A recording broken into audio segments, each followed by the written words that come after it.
নমস্কার, কেমন আছো সবাই? সবাইকে শুভটা ভিলেজ ব্লগে আরো একটি নতুন পর্বে অনেক অনেক স্বাগত। তো আজকে নিয়ে বসে গেছি কিন্তু তাল। তো তালকে কি করব, এটাকে মারবো, মেরে কি করব, এর মানে আমি মেরে যে মারটা বেরোবে সেটাকে দিয়ে পিঠে বানাবো। এই জন্যই বসে গেছি।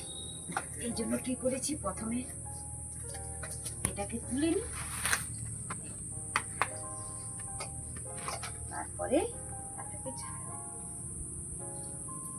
সুন্দর পেকেছে কিন্তু, আর ছাড়ালেই কিন্তু খুব মিষ্টি গন্ধ। এই গন্ধ অনেক দূর পর্যন্ত চলে যায় কিন্তু, যেমন কাঁঠাল পাকলেও সুন্দর গন্ধ, তার পাকলেও সেরকম মিষ্টি গন্ধ একদম। এই তালটা কিন্তু দুটো তাল আমরা বাজার থেকে কিন্তু কিনে এনেছি। আর এই আষাঢ় মাস এলে তো চলবে এখন পিঠের পর্ব। পিঠে বানাতেও খুব ভালোবাসি, খেতেও খুব ভালোবাসি, খাওয়াতেও খুব ভালোবাসি। তিনটেই একসঙ্গে। আমরা খেতেও খুব ভালোবাসি। সেই বানাবো কি করি আমি, ওই বমুনি রান্না করলো, ভাত রান্না করলো উনুনে, এমনিতে গ্যাসে রান্না করে, তবে যেদিন পিঠে বানাবো সেদিন বলবো আজকে উনুনে রান্না করো। উনুন ছাড়া কিন্তু এত পিঠে ভালো বানানো যায় না। তো একদম ওই রান্না শেষ আর এদিকে আমারও এইসব রেডি, একদম সঙ্গে সঙ্গে বসে যাবো, দিয়ে পিঠে বানিয়ে নিলাম, ব্যাস। আর সারাদিন মাঠে কাজ ছিল, কাজ থেকে এসে তো এই সন্ধে সন্ধে হচ্ছে এখন, এই সময় বসে গেছি মার্বেল করতে। এত এটা কিন্তু একটু শক্ত শক্ত, একটু খোসাগুলো থেকে যায় তাহলে কিন্তু হাত কাটার ভয়টা থাকে একদম।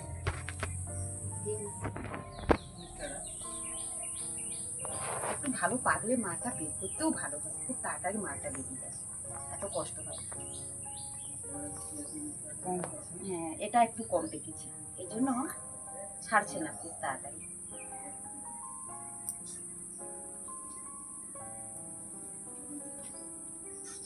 হয়ে গেছে। আর কি বলতো, এই খোসাগুলো না ভীষণ ধার, একদম করাতের মতো, হাত কেটে গেছে আমার, একটুখানি হাত কেটেছে ওইটাতে।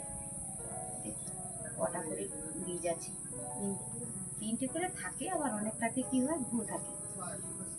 এইটা দেখে কি মনে পড়লো বলতো, এর মামে ওর মামে তাল তোলা দিয়ে যায়, একটা তাল কুড়িয়ে পেয়ে সমান ভাগে পায়, কি করে হবে, এর মা ওর মা। বুঝতে পেরেছো? বুঝতে পেরেছো? মানে দিদা, মা আর তার মেয়ে, এই জন্য সমান ভাগ হয়ে গেছে তিনটে। কালোটাও হয়ে গেল, থাকবে কিছু হবে না, কিচ্ছু হবে না।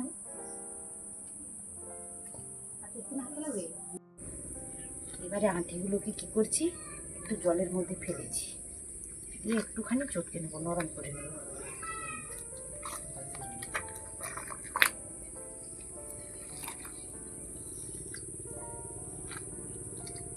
তাল পিঠা খেতে অনেক সুন্দর, কিন্তু কি বলো তো, টুনি অনেক আছে এর পেছনে,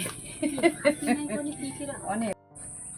যে মার বের করেছি, মার বের করে কি করছি, রোয়া থাকে তো, এই যে এটাকে তো দিলে আর পিঠে খেতে পারবো না, তাই কি করছি, এই চালুনির মধ্যে একে মারটাকে আস্তে আস্তে হাত দিয়ে ঘিষে ঘিষে গলিয়ে দিচ্ছি, করছি।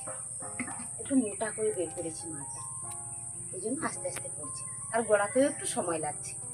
আর একটু মোটা করে না মার বের করলে, যখন এইটার মধ্যে কিন্তু ঘিষে ঘিষে কি করছি, আমি কিন্তু মারটাকে বের করছি, সুন্দর মোটা মোটা মার বের হবে। আর কি বলতো, একটু মারটা একটু মোটা বের করতে হয়, কারণ কি আমি যখন গরম করবো তো মারটা, তখন কিন্তু পাতলা হয়ে যাবে অনেকখানি। আর উপর থেকে এই যে হাত দিয়ে ঘিষেছি একটা গাদ বের হয়, ওইটাকে কিন্তু তুলে ফেলে দিই।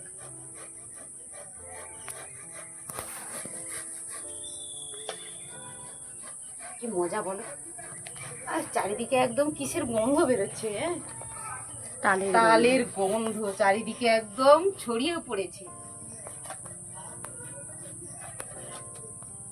আর যখন মাটা গরম করবে তখন দেখবি এর গন্ধ কত দূর যায়। হ্যাঁ, সবাই বলবে এদের বাড়িতে পিঠে বানাচ্ছে, এদের বাড়িতে পিঠে বানাচ্ছে।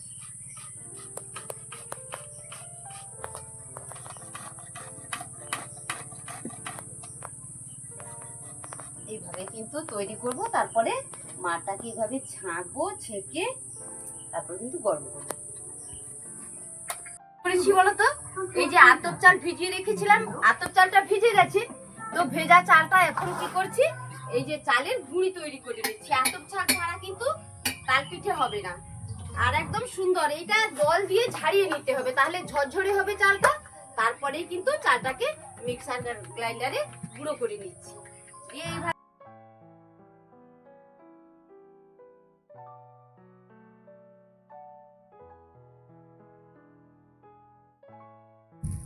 এখন কিন্তু পিঠে বানাতে বসে গেছি বন্ধুরা। কি বলতো, সেই যে আতপ চালকে গুঁড়ো করেছিলাম, সেই আতপ চালের গুঁড়ো আর তালের মাড় এটা গরম করে রেখেছিলাম, সেটার সঙ্গে আতপ চালের গুঁড়োটা দিয়ে মেখে নিয়েছি। জল কিন্তু দেওয়া যাবে না। তো নতুন তো এই বছরের প্রথম, তো তালটা এত ভালো নয়, তাই কিন্তু কালারটা সুন্দর আসেনি। কালকে যখন মারছিলাম তখনই খুব শক্ত লাগছিল। তবে এই পিঠে বানাতে গেলে কি হয় বলতো, একটু তালটা যেন খুব ভালো হয়। গুড়গুলা বানানোর জন্য ওই তাল না ভালো হলেও চলবে, কিন্তু এই পিঠেটা বানানোর জন্য একটু ভালো তাল চাই। এই জন্য আজকে আমার পছন্দ হয়নি কালারটা। আর দেখো কেমন পাতলা পাতলা পিঠে, একদম কাগজের মতো। তো আমরা কি করেছি, ওইটার সঙ্গে আর কিছু দেইনি, খালি পরিমাণ মতো নুন নিয়েছি। আর এই যে একটা কলা গাছের ডাঁটা নিয়েছি, দিয়ে কি করেছি, এটাকে থেতো করে দিয়েছি। আর এর সঙ্গে নিয়েছি বাটিতে করে একটু তেল নিয়েছি, কারণ তেলটা দিতে হবে, নয়তো উঠবে না। তো তাই কি করেছি, একটু তেল নিয়ে হালকা তেল দিতে হবে। যদি আবার বেশি তেল আমরা দিয়ে দিই না, তাহলে কিন্তু গুছিয়ে যাবে। আর কি দিয়ে বানাচ্ছি বন্ধুরা, দেখো এই যে তালের পাতা, তাল পাতা দিয়ে কিন্তু এই যে ব্যাটাটা তৈরি করেছি, এটাকে এভাবে ঘুরিয়ে নিচ্ছি, দিয়ে কিন্তু পিঠেটা বানাচ্ছি। একটা বাটি রেখেছি, তাল পাতাটাকে ধুয়ে নিতে হবে, যদি জমে যায় তাহলে কিন্তু আর হবে না। এই যে তাল পাতা, তাল পাতা দিয়ে তাল পিঠে বানাচ্ছি, তালের পিঠে। এটা বানানো সহজ, এত কঠিন কিন্তু নয়। তবে জানি না, আমাদের এইদিকে এই পিঠেটা খুব চলে। গুলগুলা তো সব জায়গাতেই খাওয়া হয়, সেটা জানি। তবে এই পিঠেটা মানে সব জায়গায় আছে কিনা আমার জানা নেই। তবে আমাদের এই পশ্চিম মেদিনীপুরে আমার সেইদির বাড়ি সবং, ওখানে কিন্তু এই পিঠেটা মানে ওনারা বানাতে জানেন না। আর আমার বৌমনির বাবার বাড়িতে ওইদিকে হয় না, না গো বৌমনি? না, পিঠেটা এইদিকে, এই পিঠেটা ওইদিকে বানানোর মানে নেই। সবাই কিন্তু গুলগুলা জানে না, এটা জানে না, আর ঘুরাতে পারে না এই তাল পাতা দিয়ে। আর কি বলতো, পোড়া পিঠে বানানো হয়, যেরকম তালকে যেভাবেই খাই অনেক কিছু বানানো হয়। তবে এই পিঠেটা আমাদের এই দিকটাতে খুব হয়। আর নিয়েছি কি বলতো, এটা হচ্ছে মাটির তাওয়া। আর ব্যাটারটা দেখো কত সুন্দর তৈরি করেছি। এই যে খুব ভালো করে গুঁড়ো করতে হবে। আতপ চালটা ধুয়ে নিয়ে, চাল ধোয়া যে হাঁড়ি থাকে ওর মধ্যে আমরা কি করি, জলটা ঝারিয়ে নিই। জলটা ঝারিয়ে নেওয়ার পরে, আগে হামানদিস্তা ছিল, হামানদিস্তাতে চালটা কোটা হতো, এখন তো আর হামানদিস্তা নেই। এখন আমরা মিক্সারে কিন্তু গুঁড়ো করে নিই চালটাকে। সুন্দর হয়ে যায়, কিন্তু অনেক কম কষ্টে হয়ে যায়।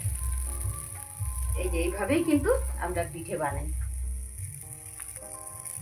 তো আমি যখন প্রথম সেজি ভাইয়ের বাড়িতে না এই পিঠেটা নিয়ে যাই, ওনার মেজো কাকুমনি দেখে বলছেন, ফুলুমা, আমাকে মা বলেই বলেন, ওই ফুলুমা তালের পিঠে এনেছো। নিয়ে যাওয়ার সময় তো সেই দিকে করেছে, আমরা তো এইভাবে মিলিয়ে রাখি। তারপরে এর মধ্যে যখন আমরা এই যে তুলে দেবো না, তখন একটা ভাব বেরোয়। এই যে কি হয়, ওই ভাবটা বের করে ঠান্ডা করে তারপরে কিন্তু আমরা থাক থাক করে গুছিয়ে নিয়ে একটার পর একটা সাজিয়ে নিয়ে গেছি। দিয়ে সেইদি ভাইও কি করেছে, এরকম মুড়ি চালনের মধ্যে সেরকম মিলিয়ে দিয়েছে। দিয়ে বলছে, লালু মা বাবার বাড়ি থেকে পিঠে এসছে, আমি দুটো নিয়ে চলে যাই। দিয়ে কি করেছেন, হাতে না দুটো পিঠে নিয়ে গেছেন। একটু পরে ঘুরে এসেছেন, লালু মা পিঠেগুলো তো কোথায়, মুখের মধ্যেই তো মিলিয়ে গেল। আমি তো ভাবতে পারিনি এই পিঠেগুলো এত পাতলা পাতলা হয়। আবার এসে নিয়ে নিয়ে গিয়ে খাচ্ছেন। তো আমার খুব ভালো লাগে যদি পিঠে বানানোর পরে সবাই আর যত্ন করে আদর করে ভালোবেসে খায়, সেটা ভালোই তো লাগে বলো। আর এইভাবে পিঠে বানাবো, বাড়ির সবাই বই বই নিয়ে খাবে, তাতেও একটা কিন্তু মজা আলাদা, আনন্দ আলাদা। খাইয়ে আর কি, পিঠে খাইয়ে আনন্দ আলাদা। আর এই পিঠে বানানোর জন্য কিন্তু কোনো খুন্তির প্রয়োজন হয় না, নিয়ে হাতেই আমরা উল্টে দিই। আবার খুব বেশি আগুনেও হবে না, এটাতে একটু বেশিখানি লেগে গেছে, দেখো একটু দাগ দাগ চলে এসছে, জ্বালানি একটু বেশি লেগে গেছে, তাই একটু কম জ্বালানিতে করতে হবে। এজন্য বৌমনি রান্না করলো, তারপরেই কিন্তু আমি বসে পড়ি ওই উনুনে, জ্বলন্ত উনুন তো, তখন পিঠেটা বানাতে খুব ভালো হয়।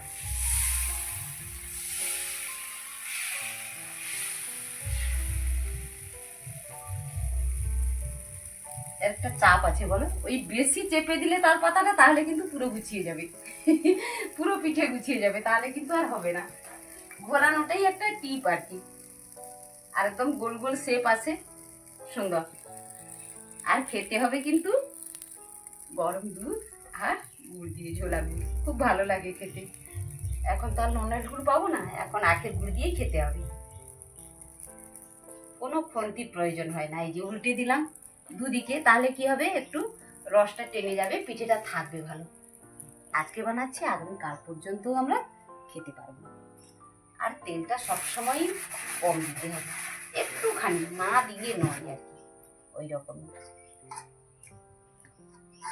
অনেকক্ষণ বানিয়েছি, এখন বানানো অনেক, এতটা বানিয়ে ফেলেছি তো।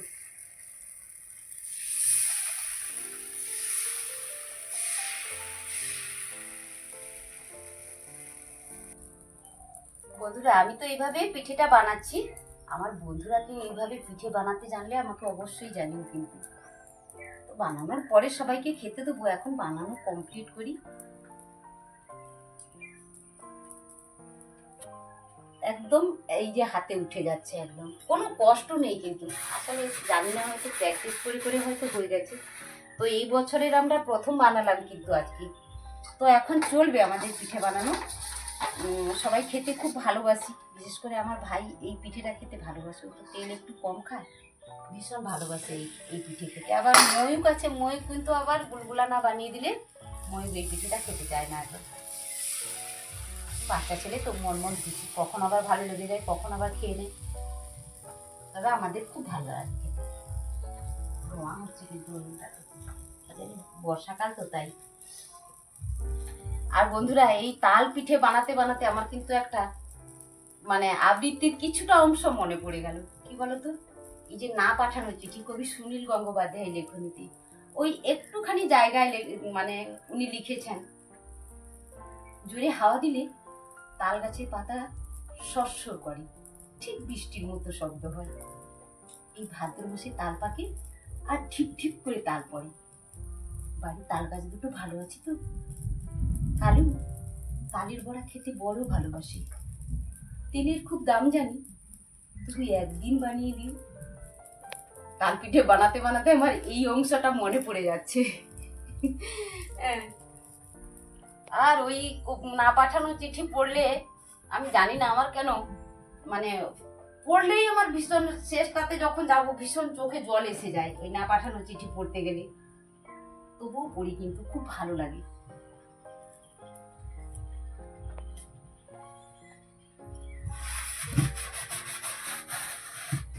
ওইদিকে তো পিঠে বানানো শেষ, তারপরে চলে এসেছি গুলগুলা ছেঁকতে। এই যে এখন গুলগুলা ছেঁকে নিচ্ছি। তবে কি বলো তো, আমরা বলি গুলগুলা, আবার তালের বড়াও বলা হয়। তো এই যে তালের বড়া তৈরি করছি, আর এতক্ষণ উনুনের কাছে থেকে তারপরে এখানে এসে আবার গ্যাসের সামনে দাঁড়িয়ে গেছি।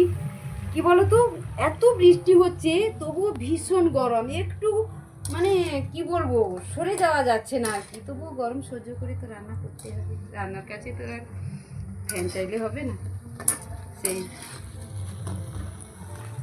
তবে আমরা কিন্তু গুলগুলা বানিয়ে অনেক দূর পাঠিয়ে দিই কিন্তু আমার মেজদি ভাইয়ের কাছে। গ্রেটার নয়ডাতে থাকে আবার মেজদি ভাই, ওইখানে কিন্তু আমরা এই পিঠেটা চলে যায়। কিন্তু সরু পিঠা একবার দিয়েছিলাম, জানো তো কি হলো, যেতে যেতে না নষ্ট হয়ে গেছে। তবুও দিদিভাই বলে অনেক দিন পর, এত বছর বিয়ে হয়ে গেছে, এই পিঠেটা তোমার খাওয়া হয় না, এই সময়ে আসিও না এখানে সময় করে, ছেলে মেয়ের পড়াশুনো, তারপরে এখন কাজে সবাই চলে মানে ঢুকে গেছে, তো ছেড়ে দিয়ে আসাটা একটু অসম্ভব হয়ে ওঠে আর কি। সিজন সিজন বাবার বাড়ির সব কিছু তো আর হয়ে ওঠে না সময়। তবে খেতে ভালোবাসে, এই জন্য কেউ যদি আসে তখন কিন্তু পাঠিয়ে দিই। তো তবে হ্যাঁ, আমার ডান্সার ভাই কিন্তু অনেকবার বলিয়ে গেছে, মিথ্যে কথা বলবো না।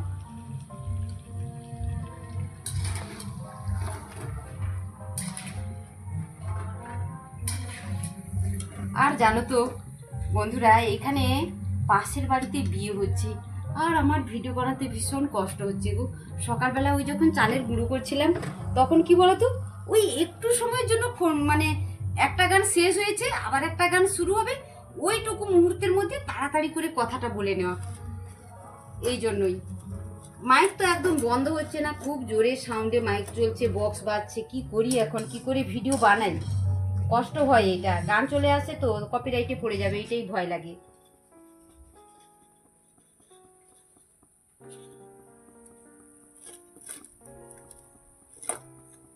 হয়ে গেল, আর আবার ছেড়ে দিই। পিঠে বানিয়ে কিন্তু মেসমশাই আর জামাইবাবুকে খেতে দিয়ে দিয়েছি। এবারে খেয়ে বলুন যে কেমন হয়েছে পিঠে বানানো আর তালের বড়া, কেমন হয়েছে বলুন। না, গুড়গুলাটা খুব সফট। আচ্ছা, এটা মানে কি বলবো, স্পঞ্জের থেকেও আমার মনে হয় আরো খুব সফট। স্পঞ্জি হয়েছে। হ্যাঁ, খুব দারুণ। তো টেস্ট কেমন হয়ে যায় না, খেয়ে দেখি। খেয়ে দেখুন। খুব টেস্টি। তবে একটা জিনিস, এই যে পিঠেটা আমার মনে হয় কাগজ এর থেকে আরো মোটা হয়।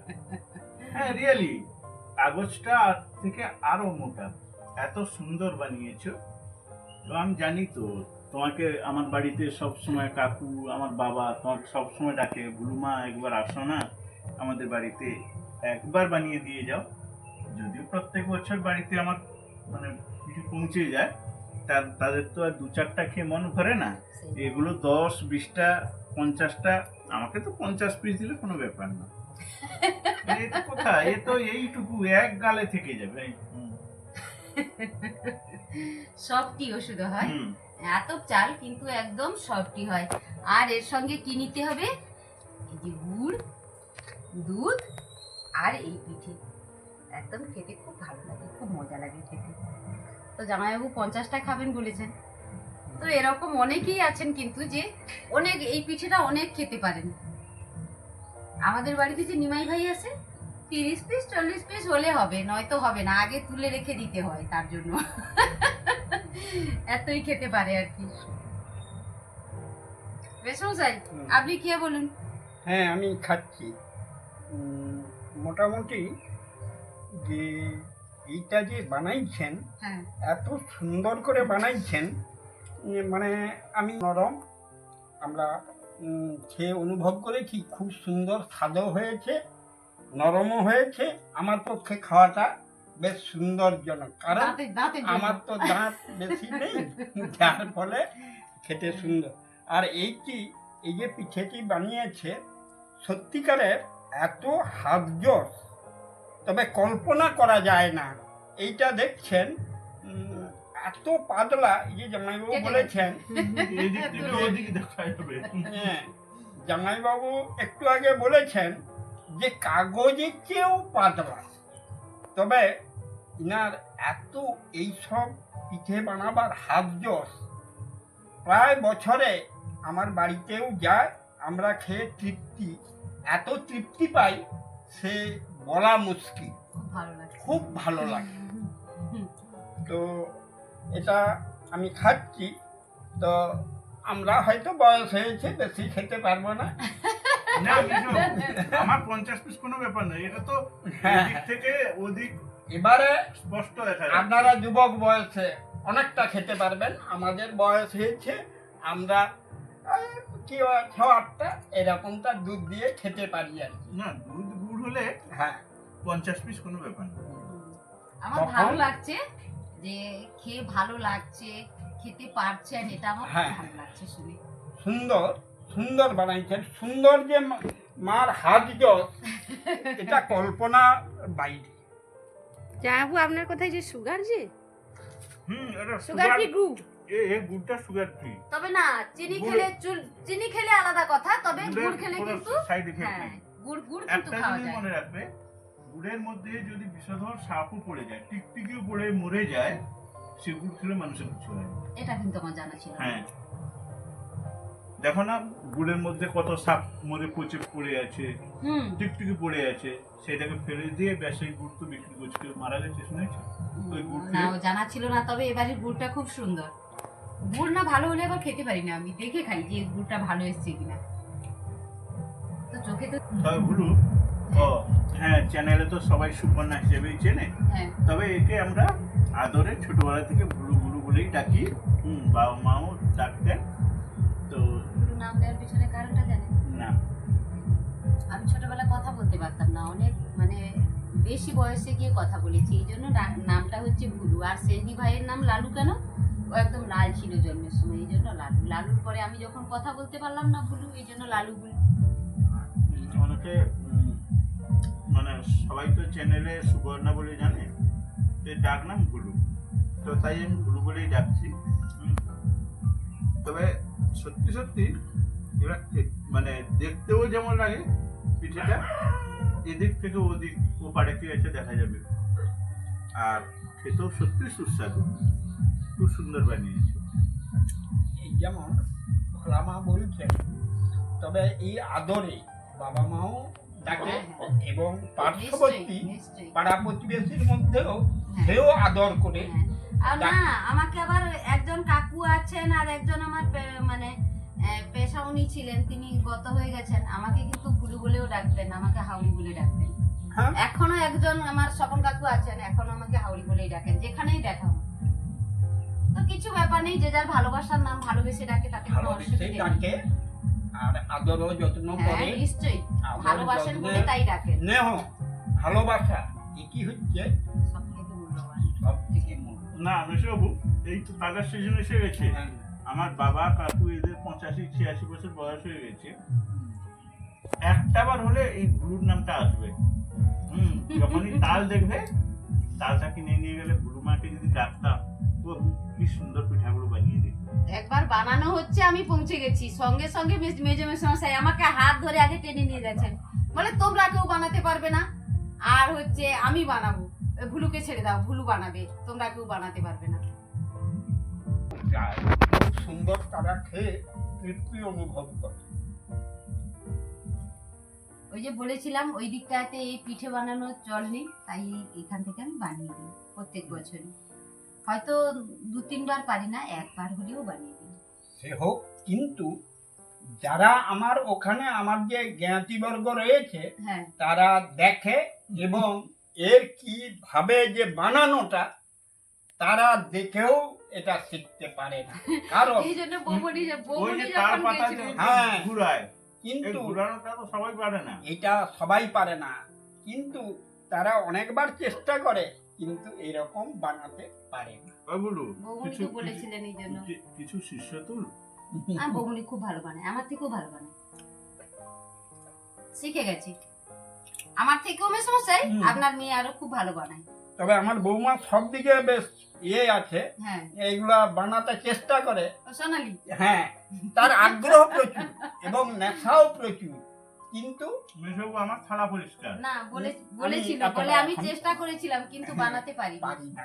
এবার এগুলো জিনিস শিক্ষার প্রয়োজন, দেখার প্রয়োজন, হাতে নাতে করতে হাতে হবে। নাতে ধরে করলে ধরো নজর। তাহলে নজর। এই যে এত পাতলা করেছে, এরকমটা না দেখলে পরে বানাতে পারবে না। তো জামাইবাবু আর মেসমশাই তো পিঠে খেয়ে খুব প্রশংসা করলেন, প্রশংসা শুনতে সবারই ভালো লাগে, তো আমারও ভালো লেগেছে। তো বন্ধুরা, তোমাদের পিঠে বানানো কেমন লাগলো সেটা অবশ্যই আমাকে জানিও। এতক্ষণ সঙ্গে থাকার জন্য সবাইকে অনেক অনেক ধন্যবাদ, অনেক ভালোবাসা। সবাই সুস্থ থেকো, ভালো থেকো, নিজেদের খেয়াল রেখো। ঈশ্বর সবার মঙ্গল করুন। দেখা হবে পরের ব্লগে। টাটা। Bye bye. পরিষ্কার পরিষ্কার। মুহূর্ত।